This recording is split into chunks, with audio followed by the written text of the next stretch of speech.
Alright, so we're back into another Dragon Ball Super card game video. So this one is going to be a project deck profile featuring the new Reboot Hit Leader, or Hit Reboot Leader? I don't know, either one. Either way, I haven't done a deck profile with Hit already, and also I haven't done a budget deck profile in a while too. There's a lot of feedback as far as the draft box cards. Even with this new draft box coming up, it's gonna probably get a little bit worse as the format develops and as we go. But I think this deck can actually compete with a lot of different decks, and there's a number of reasons for that. Also, it's very fun. If you want to check out gameplay, however, for this deck in itself, please become a sponsor, because I am posting that up only for sponsors, and it goes through a whole game versus Jiren. It was pretty fun, and overall not too bad of a showcase of how the deck can operate at its current level. Also, when we're considering a budget, this actually clocks in at about 50 bucks. Some of the stuff does fluctuate, and if we didn't have shipping, it would be under $45. So I think that's a pretty good budget, considering really if you're trying to get into a game and you're trying to find a leader or a deck or a type of deck that you want to play, this is going to be it. And I think even without the 4-star ball, which I think is a pretty important part of this deck, so I wouldn't take it out, it would be around that $25 to $30 range. Same thing for the Kid Gokus, but I'll explain what this really kind of comes together for in a little bit. All right, let's take a look at the leader itself. So this is the new Reboot leader. The one before it was really not that great. Something about blockers, I even forgot, right?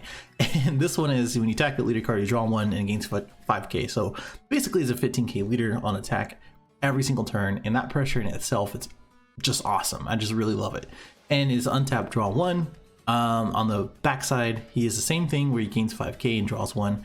But this time you can attack anything, and when he does, you can choose up to one skillless battle card in your drop area with energy 2 costs or less and play it. And that is super good, simply because you can establish a board, and with this deck you basically take advantage of that with Fearless Pan and a couple other things, and it's just really good. Overall, just a solid effect. And then we also have the Activate Main and Battle, which again, this effect and as well as the auto, I just don't see why people are not playing Hit in general. But anyway, his Activate Main and Battle is that you choose one card from your hand to place in the drop area, and then you choose up to one of your opponent's battle cards, a double strike, critical, or blocker, and KO it. The only thing about this is that it doesn't include triple strike, dual attack, and stuff like that, but I think this is still really good. If they're trying to go for game, or they're trying to do some damage, or if they're trying to protect themselves with a blocker, you basically get to KO it before they even think about doing that. Or if they play a counterplay and it has double strike or does have blocker or whatever it may be, during the battle you can go ahead and KO it with a different card, because it doesn't have to be during this card's battle. It can be any card's battle, or during your turn you can activate main, pitch like let's say a 4-star ball, get it right back, etc. KO something, and then on their turn you can go ahead and do activate battle as well, because that is just how it's worded, and it's very good. To take advantage of all of the stuff that we just saw with the leader, and as well as just the archetype itself, we're going to use some of the stuff that has been old that is old and kind of forgotten, with the Son Goku line, or the childhood Goku line with the Feisty Chi-Chi, and as well as the Familiar Bond Screw. So the old and forgotten stuff, obviously the one-drop Goku, the Adventure Begins, is still being played in like Hachiyak and a number of other decks, and it's just solid, as you can get a 4-star ball from your deck in your drop, in which this leader is really good at that, netting you 2 cards as soon as you get this card on board.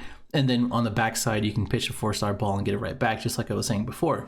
The other part of it is that since we are playing the Feisty Chi-Chi and as well as the Android 8, both of these cards are really vital to these 2 cards, because they are Son Goku in childhood. As you can, if you're gonna be watching the sponsor video, you'll see people forget that the one-drop red Goku is a childhood Goku, and you get to KO something as soon as you combo it or it gets removed, and that's because of Android 8's effect. And now, since you're looking at the top 7, you get to look at for a Son Goku or shuffle it right back into your deck, so that way you can use Feisty Chi-Chi.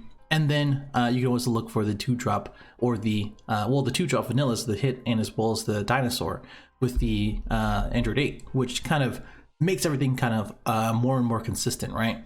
The Feisty Chi-Chi is really good as a just a nice one-drop barrier card. Gets around counterplays, etc. Right? But the only thing is it's just getting get KO'd unless it ignores barrier.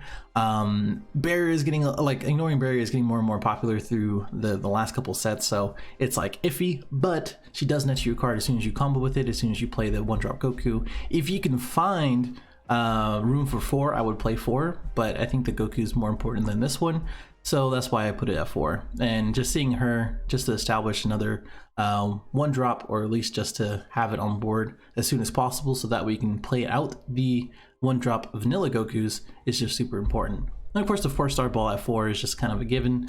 The familiar bonds, as soon as you play it, of course you get to play a 3 costs 15k or less from your drop. The best targets for that is going to be Digging Deep and as well as Fearless Pan. The purpose of this whole deck is just to establish a board with the Feisty Chi-Chi, the Gokus, and as well as the free vanillas on the backside of the leader, in which we take a look at the tech options. We use the monster as a 2-drop 20k beater, and of course with the 4-star ball it can be 30, 40, etc. right? And then the Fearless Pan, as soon as it gains that double strike, you kind of have to be kind of careful because that 4-star ball is only going to be a 5k. But then we also have the 2-drop hit. It is a 15k, but it is still an attacker, so you know it's whatever. But that's not the only reason why we play 3, is just so we can have consistency for the lightning fast hit. If I wasn't playing this, I would probably play 4 of the vanillas and then play more of the red like good cards, as in like Exploiting Weakness or Vegeta, maybe the new draft box cards, some of the other things like one drop Broly, the more expensive cards, right? That's the only thing I can really think of as far as filling this up with more tech options and more options to make the deck a little bit stronger as far as the power level. But this kind of catches people off guard, because by turn 5, when you actually have that 5 energy to evolve, you play out the hit for free after you swing with leader, because you're going to play it no matter what unless they counterplay it. And then right after that, you get to evolve for 5. They take 2 damage unless they Frost Deadly Poison it or Cold Bloodless, I guess. And then you now have a 25 double striker to end the game if not. And then we also have Kai for the double strike, especially with the vanillas, is really good. Every single one of the vanillas, including the one-drop Goku with the 4-star balls, are pretty much lethal because you get to swing 4-star ball and then double strike with the hidden power Supreme Kai. And I think that is just awesome. Like, it's just solid. Then we have the extras of, as far as the Frieza Death Ball. This card is pretty clutch, simply because if your leader card is red and we're playing a mono red deck, if all your energy is red, you get to minus the leader or a battle card by 10k for the battle. So just make sure it is for the battle, not for the turn. It is a little bit of inherent removal because this deck doesn't really have it. If you wanted more removal in this, well, other than the Android 8, if you want more removal or other than that, Dimension Banisher Fu is an awesome pick for that as far as a cheap option.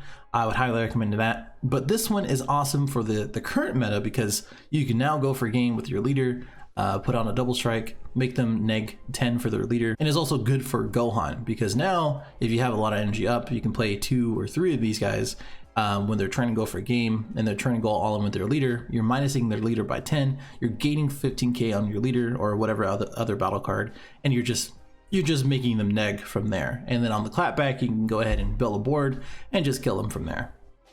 And of course, we played 4 negates. If you want to play more than that, After Image is awesome. We have obviously Final Guardian because you can pitch for the leader and just use it for later, or you can just use it as a negate, that type of thing. And then there's a number of other red negates that are really, really good, but those are the things that really come to mind when it comes to this deck. Here's the deck itself. As far as the pros, it is actually super fun. Like it's a nice, like I want to do things on my turn. I'm not doing anything crazy, but I'm going to be attacking quite a lot. It's very budget friendly, and you can change it up from the 4-star ball and things like that. If you want to do it that way and take it another direction to make it even cheaper, you can. But I think that the way that it is right now, under 50 bucks, is awesome. Plus, if you go to your LGS, your local game store, you can go ahead and just make sure to ask for these cards. Probably not for the 4-star because you're not going to have these, but for the commons and as well as some of these uncommons, they're probably going to have them for cheaper rather than you waiting for, you know, TCG player and making sure to pay for that shipping as well. So I would highly recommend to do that instead. Plus, we have some cheap beaters from literally everything. Everything is pretty much cheap. Everything is you know, you don't really have a huge end gaming monster other than, like, you know, lightning fast hit, but that's debatable, right? And then we also have like an easily scalable deck. So again, if you want to add more end game cards and end game battle cards, or even added into more of the red archetype and more of the stuff that's being played within the format, this is going to be a good deck to do that with. And then we also have Hand Destruction is less effective, simply because it's because of the 4-star ball and as well as the 1-drop Goku. You just recur. Plus the familiar bonds targets, if they make you pitch something from your hand, then you can go ahead and just pitch the 1-drop, pitch the 1-drop Goku, etc., or even the hit, so that way you can play it from the drop. Same thing for the familiar bonds again. I got that mixed up. These are for the backside and these are for the familiar bonds. You know what I was saying. As far as the cons, counter plays are super annoying. Like, that's going to be the biggest part of this deck. There's not really an answer for that. You can probably play Denial if you wanted to do that for like most counter plays, but because everything is so cheap in this deck, you get to play something pretty cheap and not really worry about it. You're always going to be attacking for 15k with your leader. You have plenty of options, like if you pay this for 3 and then they counterplay it, and then you familiar bonds it out right afterwards, like that's no problem, I feel like. But it's something to work with, and you just have to kind of get reps with the deck as far as that stuff goes. Though the issue is that better red cards than the ones I mentioned before may be more expensive. If you just take a look at the format, like any of the red cards that are topping right now are kind of expensive. Like, it's not just anything that you just throw in. It's stuff that you have to kind of invest in, and you might have to do that with this deck or even decks in the future. But the cool thing about it is that since it is easily scalable, you can use Fearless Pan and Digging Deep in other decks with Familiar Bond. You can use the 1-drop Goku and as well as Android 8 in other decks as well. So it's not really that big of a deal as far as that stuff goes to me. Kikos are easily removed, but if you have that 8-drop or Android 8 out on the field, it's no problem. And overall, it's kind of like a fair deck. Overall, it's just, it doesn't do anything crazy, but that's why I like it, and I think that's why it's such a good option for a budget deck in the first place. Let me know what you think overall. Subscribe if you're new. Use my TCG link in the description below if you plan to buy any of these cards. Join the Discord for any discussion in the future. Become a sponsor, all that other stuff. And I'll see you in the next one. Later.